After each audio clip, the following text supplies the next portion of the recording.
चुनाव जिताइए और मैं वादा कर रहा हूं आपसे, ये जो हेलीपैड बना है ये बना रहेगा। और ये 14 मुझे यहाँ उतरना था, मुझे मलाल है कि मेरा हेलीकॉप्टर यहाँ नहीं उतरा। मैं दूर मुझे उतारा गया 5 किलोमीटर, लेकिन कोई बात नहीं। मैंने कहा मैं बाकी अपना 10-10 मिनट कम कर लूंगा, लेकिन कहलगांव के लोगों से वादा किया है तो उसको नहीं छोड़ सकता हूं।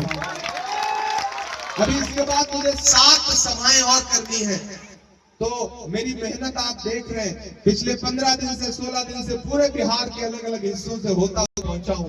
साथियों, एकजुट होकर के भाई प्रवीण सिंह कुशवाहा को अपना एक वोट दीजिए। को कहां आंसुओं की ये सौगात होगी, नए लोग होंगे, नई बात होगी। मैं हर हाल में मुस्कुराता रहूंगा, तुम्हारी मोहब्बत अगर साथ होगी। चरागों को आंखों में महफूज रखना, बड़ी दूर तक रात ही रात होगी। मुसाफिर है हम भी, मुसाफिर हो तुम भी, किसी मोड़ पर फिर मुलाकात होगी इंशाअल्लाह। बहुत जल्द भाई प्रवीण सिंह कुशवाहा दीदी